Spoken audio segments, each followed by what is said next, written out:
मेरा नाम गुरकीरत सिंह है। मैं सिरसा हरियाणा में रहता हूँ और मैंने अपनी +1 चंडीगढ़ सेंट पीटर स्कूल से किया और वहीं मैंने कोचिंग हेलिक्स इंस्टीट्यूट से ली थी। आज मैं डीकेटी पर आप सबको बताऊंगा कि मैंने अपनी नीट की तैयारी कैसे की। मेरी नीट 2020 में AIR 15 आई है।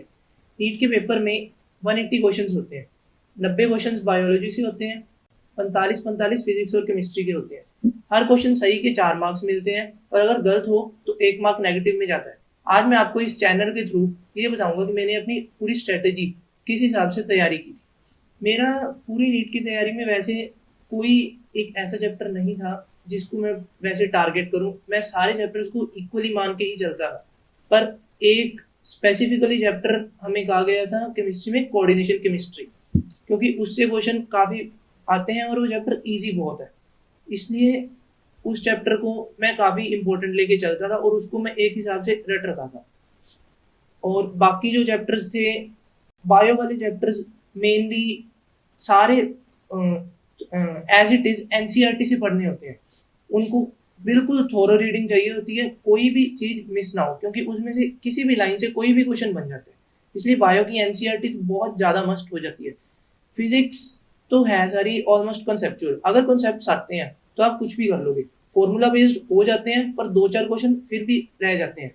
अगर कॉन्सेप्ट आते हैं तो आपके वो भी हो जाएंगे। और बाकी एक होती है किसी का फेवरेट सब्जेक्ट, केमिस्ट्री मेरा फेवरेट था। केमिस्ट्री में मैं हमेशा टाइम, पेपर में भी टाइम बचाने की कोशिश करता।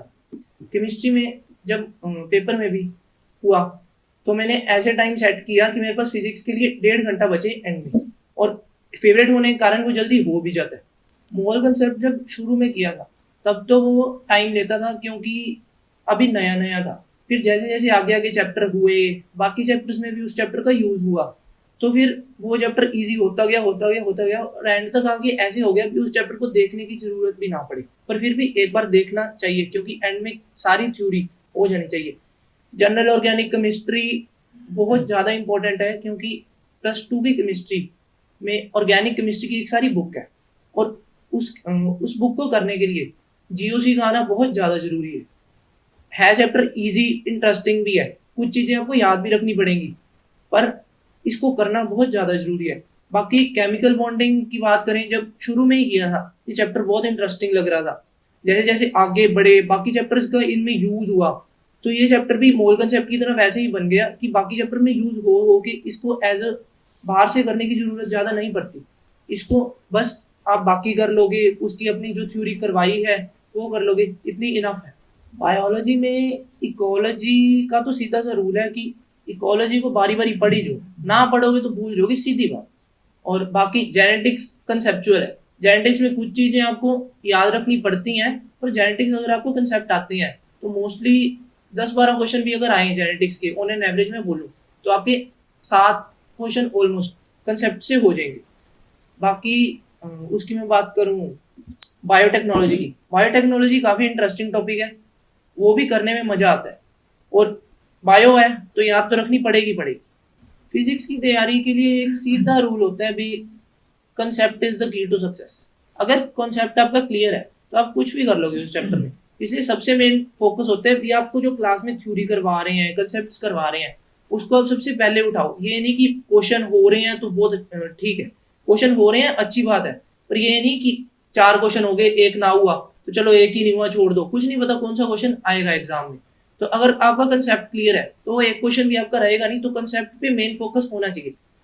जो इंस्टीट्यूट्स में करवाते हैं वो इतना अच्छा करवा देते हैं कि आपको बाकी बुक्स देखने की जरूरत नहीं पड़ती वैसे नॉर्मली। पर फिर भी अगर आप देखना चाहते हो तो आप HC वर्मा कर सकते हो, पर HC वर्मा लेवल से थोड़ी हाई है, तो आप उससे ना हो क्वेश्चन तो आपका मोराल नहीं डाउन जाना चाहिए। ये पहले अपने माइंड को सेट करके रखो कि मोराल अप रहना चाहिए, चाहे क्वेश्चन हुए चाहे ना हुए। अगर हो गए तो भी ऐसे नहीं बहुत ज्यादा एक्साइटेड हो जाओ, मोराल को एक लेवल पे बना के रख। फोकस एरिया चैप्टर्स जो थे मेरे लिए, मैं शुरू में मोशन और लॉज ऑफ मोशन, फ्रिक्शन वगैरह ये स्टार्टिंग में थे, और जो था वर्क पावर एनर्जी, ये सारे बेसिक चैप्टर हैं। इनको मैं कहूँगा पूरे अच्छे से करो क्योंकि सारी +1-2 की केमिस्ट्री में ऑलमोस्ट हर चैप्टर में ये चैप्टर्स आपके यूज होंगे। इसलिए इनको तो बिल्कुल भी ऐसे ना छोड़ो कि इसका कोई कंसेप्ट नहीं हुआ तो उसका रट्टा मार लो, इसका ना करो। आगे फिर जैसे बढ़ी जाओगे, आगे आ गई थी केमिस्ट्री में थर्मोडायनेमिक्स वगैरह, केटीजी, ये केमिस्ट्री से रिलेटेड थे, इसलिए ये मेरे को वैसे इजी लगते थे। बाकी थर्मोडायनेमिक्स में मोस्टली होता है कि आपका क्वेश्चन ग्राफ बेस्ड आ जाता होता है। और आगे properties of matter, in chapter में काफी कुछ याद भी रखना पड़ता है, इनमें कंसेप्ट भी है, ये चैप्टर काफी अच्छे हैं। और आगे वेव्स और ऑसिलेशंस, ये चैप्टर कुछ टिपिकल हैं, पर इनको पूरा टाइम दोगे तो ये हो जाएंगे। इनको अगर आप ऊपर से ओवरव्यू लेके चलोगे ये होने बहुत ज्यादा मुश्किल है, और इनके कई डेरिवेशंस ऐसी होती हैं जो आपको पूरी नहीं होती, उनको आपको याद रखना पड़ेगा। आप उनके पीछे भागोगे कि मैं वो डेरिवेशन देखूं कैसे होएगी कैसे होएगी कैसे होएगी, वो नहीं बननी बात।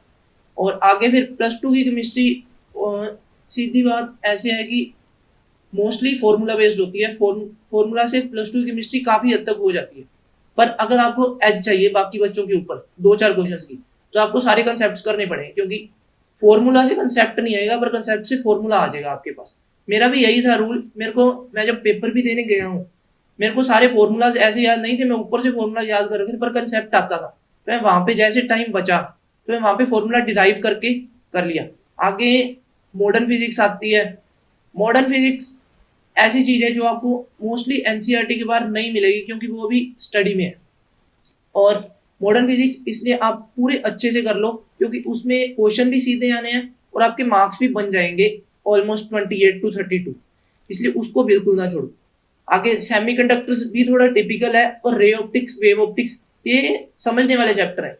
ये समझ आ गए तो आपका सारा कुछ हो जाएगा। बाकी रे ऑप्टिक्स में काफी फॉर्मूलाज आएंगे जो आपको याद रखने पड़ेंगे। ये दोनों चैप्टर में ऐसे नहीं कहूंगा फॉर्मूला से होते नहीं, पर अगर इनको समझ के करो तो मजा बहुत ज्यादा आएगा। वैसे तो पिछले सालों के सवालों को हल करना बहुत ज्यादा अहम होता है, पर मैं सही बात बताऊं, मैं ज्यादा उन पे फोकस नहीं किया। मेरे को जो मटेरियल मेरे इंस्टीट्यूट से मिला था उनमें ऑलमोस्ट कवर हो ही जाते होंगे वो क्वेश्चन, और क्योंकि वो भी टाइम टू टाइम अपडेट करते रहते हैं अपना मटेरियल।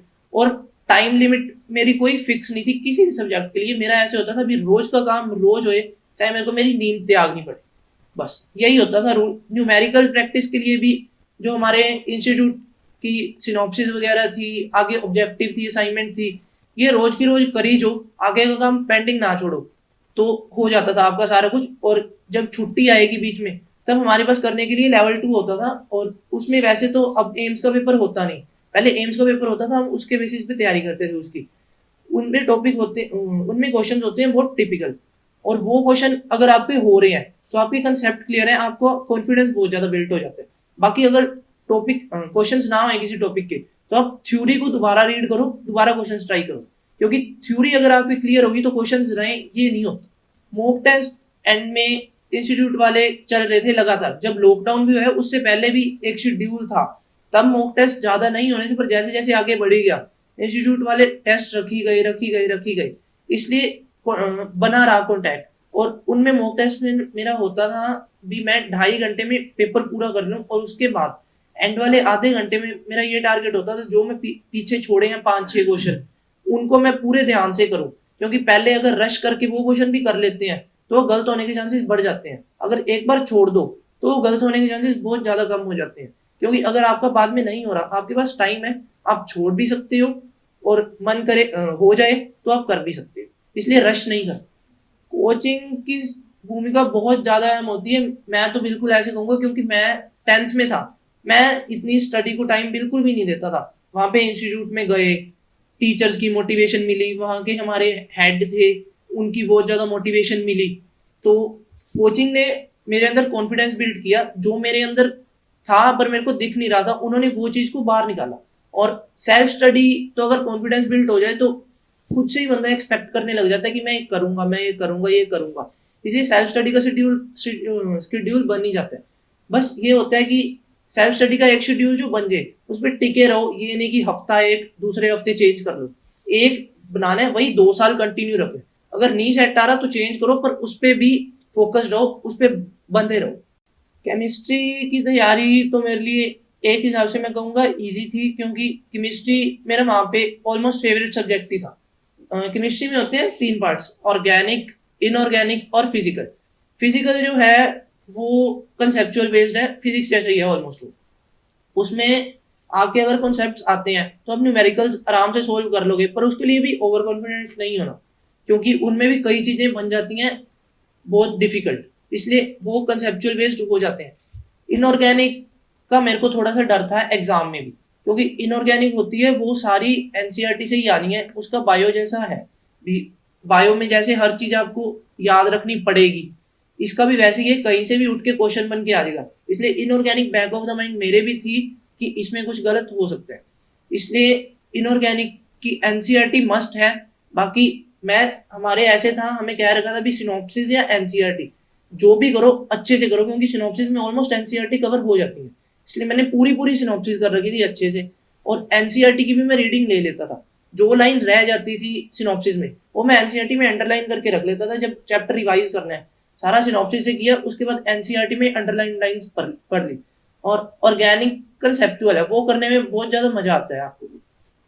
ऑर्गेनिक जब आप करोगे तो आप बोर नहीं होगे, जब बहुत ज्यादा कर लोगे तब थोड़े बहुत आप बोर हो सकते हो, पर शुरू शुरू में धीरे धीरे कंसेप्ट आएंगे तो आप बिल्कुल बोर नहीं होगे, और धीरे धीरे आपके कंसेप्ट बनते जाएंगे। ऑर्गेनिक जरूरी भी बहुत ज्यादा है, क्योंकि ऑर्गेनिक +1 में आपकी आ जाती है एज अ बेसिक, उसके सिर्फ आपको बेसिक आएंगे, पर +2 में ऑर्गेनिक का आपको बहुत वाइड आ जाता है। +2 में एक इनफैक्ट बुक है केमिस्ट्री की पूरी ऑर्गेनिक पे, इसलिए ऑर्गेनिक करनी बहुत ज्यादा मस्ट है, +1 वाली बहुत ज्यादा मस्ट है।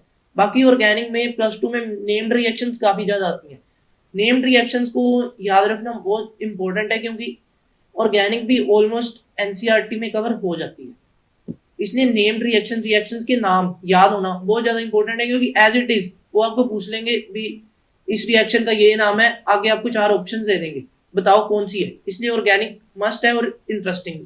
फिजिकल केमिस्ट्री के लिए मैं ज्यादा बुक्स पे रिलाई नहीं किया, हमें क्लास में नोट्स बनवाते थे, उनमें सारे कंसेप्ट क्लियर करवा देते थे ऑलमोस्ट, और वहां पे हमारे डेरिवेशन भी हो जाती थी, तो डेरिवेशन का बोर्ड एग्जाम्स के लिए भी एक हिसाब से प्रिपरेशन हो जाती थी।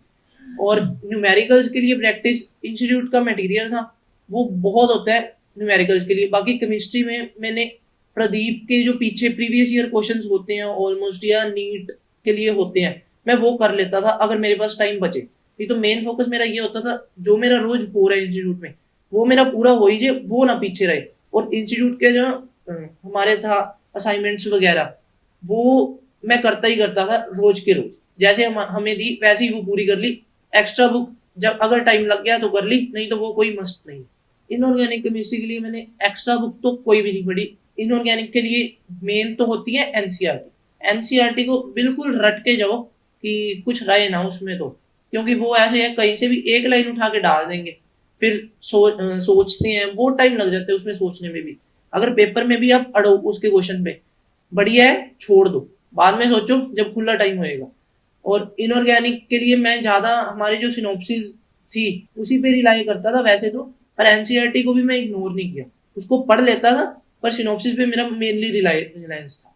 ऑर्गेनिक केमिस्ट्री मेनली ये होता था भी समझ आ जाता था क्लास में ही, हम क्लास ओवर होते ही डाउट ले लेते थे हमारे टीचर से, क्योंकि वो डाउट साथ के साथ क्लियर हुआ ज्यादा बेटर रहते हैं, क्योंकि ऑर्गेनिक केमिस्ट्री पीछे से रिलेटेड भी काफी होती है, और उसके क्वेश्चन आप जैसे जैसे करते जाओगे आपके आगे कंसेप्ट क्लियर होते जाएंगे, पिछले कंसेप्ट भी आगे आगे यूज होते रहते हैं। इसलिए ऑर्गेनिक के लिए भी वैसे मैंने एक्स्ट्रा बुक भी की थी, पर मेनली रिलायंस मेरी जब हमारा चल रहा था नॉर्मली +1-2 तब ज्यादा टाइम नहीं होता था, तो हम इंस्टीट्यूट का मटेरियल ही करते थे। और जब लॉकडाउन में आगे एक्सटेंड हो ही गया तो हम इसमें एक्स्ट्रा बुक्स भी कर सके। रिएक्शन मैकेनिज्म याद मैं तो रखता ही था, बाकी ये होता है आप जैसे जैसे आगे बढ़ोगे आपको धीरे धीरे अपने आप अपने दिमाग में स्ट्राइक करने लग जाता है इसका मैकेनिज्म कैसे हो सकता है, कैसे हो सकता है, कैसे हो सकता है। तो आपको इतना ज्यादा शुरू में पेन लेने की जरूरत नहीं है, पर शुरू में भी याद जरूर करो, कंसेप्चुअल हो जाता है वो, पर जैसे जैसे आगे बढ़ोगे आपको मैकेनिज्म भी इजीली याद होने शुरू हो जाएंगे। मैं सिर्फ पिछले साल का पेपर वो मैंने केमिस्ट्री का किया था, बाकी प्रीवियस ईयर मेरे को नहीं ध्यान में किए हुए, और बाकी टाइम मेरा फिक्स नहीं था कोई भी, रोज का काम रोज करना है। बाकी जब हमारी छुट्टियां चल रही थी एंड में +2 का सिलेबस खत्म होने के बाद, तब मेरा हो जाता था कि मैं सारा दिन फिजिक्स और केमिस्ट्री करता था, सारी रात में बायो करता होता था बैठ के। कोचिंग और सेल्फ स्टडी दोनों ही बहुत इंपॉर्टेंट है। कोचिंग तो इंपॉर्टेंट फिजिक्स केमिस्ट्री दोनों के लिए इसलिए भी बहुत ज्यादा हो जाती है क्योंकि कंसेप्ट आप खुद पढ़ के नहीं समझ सकते, कंसेप्ट तो आपके इंस्टीट्यूट वाले बिल्ड करेंगे, और सेल्फ स्टडी अगर कोचिंग वालों ने जो करवाया है वो आप रोज का रोज ना करोगे, पाइल अप हो ही गया, तो आपके लिए कवर अप करना बहुत ज्यादा मुश्किल हो जाता है। इसलिए सेल्फ स्टडी रेगुलरली बहुत इंपॉर्टेंट हो जाती है। मॉक टेस्ट तो चलते ही थे हमारे एंड में, उनमें भी यही होता था। अभी केमिस्ट्री में मेरा हमेशा ऐसे रहता था कि मैं टाइम केमिस्ट्री में सेव करूं, क्योंकि केमिस्ट्री मेरे को लगता था कि मेरी स्ट्रांग है, इसलिए मैं केमिस्ट्री में हमेशा टाइम सेव करने के लिए जाता था, और इसलिए उसमें मेरी गलतियां भी हो जाती थी। बस यही रहता है कि जो चीज इंटरेस्टिंग लगे वो भी अच्छे से करो, क्योंकि उसमें गलतियों के चांस भी उतने ज्यादा बढ़ जाते हैं। बायोलॉजी तो दो पार्ट्स में डिवाइड हो जाती है, मेनली जोलॉजी और बोटनी, वो अलग अलग तरह से ही करवाते हैं, टीचर्स भी अलग होते हैं। बायोलॉजी की तैयारी के लिए सीधा रूल ये है कि जब आपको इंस्टीट्यूट में करवाया, आप ऐसे सोच सकते हो कि चलो पीरियड ओवर हो गया, अभी थोड़ी सी रीडिंग ले ले, पर वो ना करो। आपको ऐसे लगेगा कि आपको याद हो गया, पर आप घर जाके ही याद करना, क्योंकि जब थोड़ा सा नीचे दिमाग में बैठ जाएगा उसके बाद दोबारा उठाओगे तो वो पक्का होएगा। जब आपने पढ़ा है ताजा ताजा तभी आप पढ़ लोगे तो इतना पक्का नहीं होता। और बायो ऐसी चीज है, आप टाइम देना चाहिए आपको, पर आप ऐसे सोचोगे कि इसमें हम टाइम बचा लेते हैं, इजी है इजी है इजी है, रीडिंग कर लो सिर्फ, पर बायो पूरा टाइम मांगती है। जैसे फिजिक्स केमिस्ट्री में टाइम लगता है, बस फिजिक्स केमिस्ट्री में ये होता है न्यूमेरिकल्स टाइम लेते हैं, बायो में न्यूमेरिकल्स नहीं होते। पर बायो की थ्योरी इतनी डीप पढ़नी पड़ती है, फिर टाइम कवर अप काफी ज्यादा हो जाता है। और मटेरियल इंस्टीट्यूट वालों का ही था। बाकी एनसीईआरटी बायो के लिए मस्ट है, क्योंकि पिछले 2 साल का ट्रेंड देखें तो एनसीईआरटी से बाहर क्वेश्चन बहुत कम आए होंगे। मेरे को नहीं ध्यान आता कोई भी आया हुआ है वैसे इस साल हमारे वाले पेपर में तो। इसलिए एनसीईआरटी तो बायो की पूरी रट लो ऐसे कि ये भी याद होए कि केड़े पेज पे केड़ी लाइन है। बायोलॉजी के लिए कोचिंग जरूरी है। आप ये सोच सकते हो भी चलो थ्योरी है खुद याद कर लेंगे कर देंगे, पर नहीं होता, क्योंकि कोचिंग वाले बायो में भी ये होता है, एनसीईआरटी में कुछ आपको ओवरव्यू दिया हुआ है सिर्फ, वो आपको समझ नहीं आएगी लाइन, कोचिंग वाले आपको वो लाइन एक्सपैंड करके समझाएंगे, तो आपके लिए वो लाइन याद रखनी भी ईजी हो जाती है। इसलिए ये कभी नहीं सोचना चाहिए कि सिर्फ खुद पढ़ लेते हैं ऊपर से याद रह जाएगा। कोचिंग का भी बहुत बड़ा रोल रहता है, और सेल्फ स्टडी तो बहुत ज्यादा इंपॉर्टेंट है, क्योंकि बायो ये होती है, बायो में आगे आगे पढ़ी जोगी थ्योरी आई जाएगी। ये तो नेचुरल है कि आगे आगे थ्योरी आएगी तो आप भूलोगे पिछली थ्योरी। इसलिए आपको रेगुलरली जो पहले किया है वो करते रहना चाहिए। जब हमारी छुट्टी आती थी, मैं भी जो हमारा होता था काम पिछले दिनों का, 2 छुट्टियों के बीच के इंटरवल में जो हमें सारा काम करवाया, मैं छुट्टी पे वो सारा रिवाइज कर लेता था ताकि मेरा पीछे ना रहे। इसलिए जब तक हमारा टेस्ट आता था ऑलमोस्ट 2 वीक्स बाद, तब तक मेरी बायो 3 से 4 बार रिवाइज हो जाती थी ऑलमोस्ट। पिछले सालों के सवाल तो जो इंस्टीट्यूट वाले मटेरियल देते हैं उसमें ऑलमोस्ट कवर हो ही जाते हैं, और टाइम लिमिट तो नहीं थी कोई भी फिक्स। मेरा शेड्यूल रहता था, मैं सबसे पहले आगे बायो करता था, फिर केमिस्ट्री करता था, फिर फिजिक्स करता था। बस ये होता था भी जब टॉपिक अच्छे से पूरा होएगा मैं उसके बाद नेक्स्ट टॉपिक उठाऊंगा। ये कोई फिक्स नहीं था भी मैं 1 घंटा देना तो एक ही देना है, ये आधे में हो गया तो भी ठीक है, चाहे 2 लगे तो भी ठीक है। बस ये होता था रोज का रेगुलर शेड्यूल होता था भी इतने घंटे में काम हो जाता है, क्योंकि इंस्टीट्यूट वाले भी ऐसे काम कभी नहीं करवाएंगे आपको कि आपको एक दिन बिल्कुल थोड़ा देंगे और अगले दिन इतना दे देंगे भी आपको 2 दिन कवर लग जाए उसको कवर करने में। उनका भी बैलेंस बना रहता है सब्जेक्ट्स में, इसलिए आपका एक शेड्यूल रेगुलर होना बहुत जरूरी है। ऐसे भी नहीं करना बायो केमिस्ट्री फिजिक्स फ्लक्चुएट कर लो। ये हो सकता है भी किसी दिन चलो आपको नींद आ रही है तो आप न्यूमेरिकल्स उठा लो, पर फिर भी आप उस नींद को कंट्रोल करके जो आपका रेगुलर शेड्यूल है उस पर बने रहो, that is well and good. Mock test तो वही चलते रहते थे जो होते थे मॉक टेस्ट, उनमें तीनों चीजें ही कवर हो जाती थी। बायोलॉजी का भी एवरेज रहता था अभी आपका 45 to 50 मिनट्स में कवर हो जाता था। बाकी जब अब लॉकडाउन चल रहा था तो ऑनलाइन में हो सकता था थोड़ी और भी जल्दी कवर हो जाए, क्योंकि आपने ओएमआर नहीं भरनी होती थी। क्योंकि बायो में ये होता है आपका फ्लो बन जाता है कभी कभी, और फ्लो में ओएमआर में सीरीज गलत होने के चांसेस बहुत ज्यादा रहते हैं। ऑनलाइन टेस्ट में सीरीज गलत होने के चांसेस नहीं रहते इतने। इसलिए फ्लो में ये भी ध्यान रखना भी हर क्वेश्चन पे आप चेक कर लो भी क्वेश्चन पेपर पे भी यही क्वेश्चन नंबर है, ओएमआर शीट पे भी यही क्वेश्चन नंबर हो, क्योंकि अगर आपकी सीरीज गलत हुई तो 4-5 क्वेश्चन जाएंगे और वो आपके लिए बहुत ज्यादा रैंक को नीचे ले आएगा, जिस हिसाब से आजकल ट्रेंड चल रहा है। ये मैं आपको सही बताऊं, मैं ये चीज ध्यान शुरू से एंड तक नहीं रखी। मेरा ये था सारे चैप्टर बराबर है, 11वीं के भी 12वीं के, क्योंकि अगर आप ये थोड़ा सोच लो भी ये चैप्टर इंपॉर्टेंट है दूसरा नहीं है, तो अब एंड में अगर आपके पास ऐसे हो जाए भी टाइम थोड़ा लिमिटेड है और सारे चैप्टर पूरे होने मुश्किल है। आप ये सोचोगे कि मैं इंपॉर्टेंट वाला कर लेता हूँ, जो नहीं इंपॉर्टेंट उसको छोड़ देता हूँ, और कुछ नहीं पता आपको कहाँ से कब क्वेश्चन आएगा। इसलिए सारे चैप्टर इक्वली इंपॉर्टेंट लेके चलो, सारों को ऐसे टाइम दो जैसे वो मांगे। सारे चैप्टर इतना ज्यादा टाइम नहीं मांगेंगे, कई चैप्टर 2 घंटे में भी होंगे, कई 6-6 घंटे भी लेंगे, तो सारों को उसके हिसाब से टाइम दो। ये फिक्स नहीं रखना भी मैं एक चैप्टर 2 घंटे में ही करना है। मेरे हिसाब से +1 से तैयारी शुरू करना ठीक है, क्योंकि ज्यादा पहले भी अगर आप करोगे तो ये हो सकता है भी आप एंड तक आते आते फेडअप हो जाओ, क्योंकि थ्योरी बहुत ज्यादा होती है इस लाइन में। और अब जब हमारा भी लॉकडाउन चल रहा था तो हम भी थोड़े बहुत बीच में फेडअप हो गए थे। बस चीज ये रहती है भी आप छोड़ो ना बीच में कभी भी, चाहे थोड़ा सा पढ़ो, पर पढ़ो, रोज का करो। ऐसे नहीं भी आपने अगर महीना बीच में छोड़ दिया, उसके बाद पीछे वाला फ्लो को कवर अप करना बहुत मुश्किल हो जाता है आपके लिए। मेरी पढ़ाई का रूटीन आमतौर पर होता था, हमारी होती थी वहां पर इवनिंग क्लासेस। उसके बाद मैं मेनली रात को पढ़ने के लिए ज़्यादा प्रेफर करता था, क्योंकि रात को एक तो शोर बहुत कम होता है, वहाँ पे ट्रैफिक वगैरह की भी आवाजें बाहर से कम आएंगी, और रात को शांति होती थी, रात को डिस्टरबेंस कम होती थी। बाकी रात को मेरा पहले से जागने का रूटीन बना हुआ था, मैं 9-10 से ही शायद रात को ही जाग के करता था, तो मेरे लिए वो आदत मेरी आगे बढ़ाना ईजी रह गया। और रात को जब मैं करता था, बीच में थोड़ा सा ब्रेक भी चाहिए होता था। मेरे वहाँ पे हॉस्टल मेट्स इतने अच्छे थे, मैं जब मर्जी उनके पास चल जाऊँ, हमने थोड़ा सा ब्रेक लेना होता था, 2-3 घंटे पढ़े लगातार, उसके बाद हमारा ब्रेक होता था 10 मिनट सो गए। इसलिए रात को ये भी होता था 10 मिनट सो गए, फिर उसके बाद दोबारा आए 2-3 घंटे पढ़े, उसके बाद तो सोना ही होता था।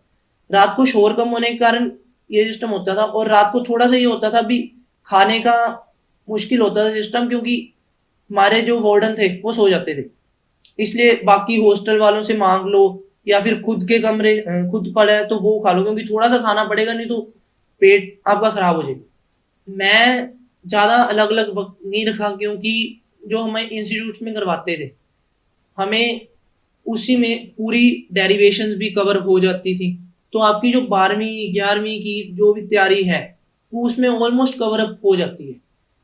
और स्कूल में प्रैक्टिकल्स भी लग जाते थे फिर, और जो आपकी डेरिवेशंस होगी तो आपको ऐसे नहीं है कि बाद में देखना पड़े कि और कोई ट्यूशन रखी जाए 11वीं या 12वीं की तैयारी के लिए, उसी में कवर अप हो जाती थी। जब आप नीट की तैयारी कर रहे होते हो तो ज्यादा अलग अलग करने की जरूरत नहीं है। बस ये ना सोचो कि डेरिवेशन इंपॉर्टेंट नहीं है, डेरिवेशन छोड़ देते हैं और सिर्फ एंड वाला फॉर्मूला याद रख लेते हैं, क्योंकि +1 2 भी इंपॉर्टेंट है नीट के एग्जाम की तरह। बच्चों के लिए मेरे लिए ये टिप्स हैं कि अगर आप सोशल मीडिया से दूर रहो तो बहुत अच्छा है, और अगर थोड़ा थोड़ा बीच में हो भी, चलो 4-5 दिन में एक बार थोड़ा सा 10 मिनट के लिए चला लिया, वो इतना गलत नहीं है फिर भी। पर ऐसे ना करना भी रोज 2-3 घंटे के साथ बातें मार लो, वो तो दूसरी साइड बात चली जाती है, आपकी आदत बढ़ती जाएगी बढ़ती जाएगी, और जब आपको एक बार छुट्टियां मिल गई तो वो आदत बहुत ज्यादा पीक पे चली जाती है। बाकी आपके जो होते हैं टीचर्स, उनके साथ पूरी अच्छी बॉन्डिंग होनी चाहिए, वो आपको कभी हेजिटेट नहीं करना चाहिए उनसे कोई भी क्वेश्चन पूछने में, क्योंकि अगर आप हेजिटेशन में आ गए तो आपका कंसेप्ट नहीं क्लियर हो पाएगा, और अगर कंसेप्ट ना हुआ तो मेनली कंसेप्ट आगे के आगे रिलेटेड होते हैं, और कंसेप्ट एक रह गया तो आगे आगे आपके लटकी जाएंगे लटकी जाएंगे लटकी जाएंगे, और उसका कोई भी फायदा नहीं है। बाकी आपकी कंपनी पे भी बहुत ज्यादा डिपेंड करेगा। मेरी वहां पे जो कंपनी थी, बिल बहुत ज्यादा अच्छी कंपनी थी, मेरे वहां पे जो फ्रेंड्स थे उन्होंने मेरे को पूरा सपोर्ट किया, दोनों साल भी कोई भी बात होती थी सारे समझाने आ जाते थे, या किसी और की कोई बात होती थी मैं उनके पास चला जाता था। अगर पढ़ रहा हूं तो डिस्टर्ब नहीं करते थे, थोड़ी बहुत इंजॉयमेंट भी बीच में हमारी होती रहती थी। अगर आप कंपनी ना बनाओ, कल्ले बैठ के पढ़ी जाओ, तो आप एक टाइम ऐसा भी आ सकता है आप डिप्रेस हो जाओगे। इसलिए कंपनी अच्छी होना बहुत जरूरी है, क्योंकि कंपनी मेरी वहां पे बहुत अच्छी थी, मतलब जो एक ड्रीम कंपनी होती है वैसी मेरी फ्रेंड कंपनी थी। बाकी इंस्टीट्यूट वाले आपको मोटिवेट करेंगे, आप ऐसे है भी मोटिवेशन को नेगेटिव साइड भी लेके जा सकते हो भी, ये तो बोल लीजिएंगे हमने क्या करना है पढ़ के। अगर आप मोटिवेशन को सही साइड लेके जाओगे फिर तो आपका काम बिल्कुल सही बनता रहेगा, और आपको थोड़ी थोड़ी छोटी छोटी मोटिवेशन खुद की साइड से भी सेट करनी पड़ेगी। ऐसे नहीं भी जो आपको किसी ने समझा दिया वही मान लो, क्योंकि दूसरे की दी हुई मोटिवेशन 1-2 दिन चलती है मेरे हिसाब से, पर अगर आपकी खुद की अंदर की मोटिवेशन है वो आप जितना मर्जी लंबा टाइम चलाई जो, अगर अंदर से आवाज आएगी तो आप कर ही जोगे। और पेरेंट्स की भी मोटिवेशन होनी चाहिए, पेरेंट्स के साथ रोज बात शेयर करना, क्योंकि पेरेंट्स आपको घर से बाहर भेजेंगे, उनको भी थोड़ा डर लगेगा, पर ट्रस्ट करके भेजने हैं, उनके ट्रस्ट का भी ध्यान रखो। ये भी एक हिसाब से मोटिवेशन हो जाती है अगर आपकी दिमाग में ये आ रहा है भी पेरेंट्स का ट्रस्ट नहीं तोड़ना।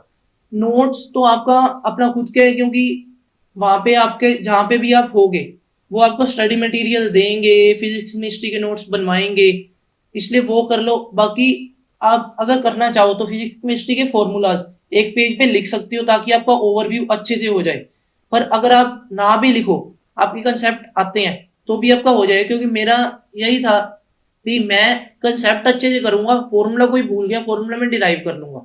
और परीक्षा हॉल में चीज मेंटल पे आ जाती है, जितना आप अपने दिमाग को कंट्रोल कर लोगे उतना आपका एग्जाम अच्छा जाएगा, क्योंकि वहां पे जितने बच्चे आ रहे होते हैं पढ़ा सबने तकरीबन बराबर होता है।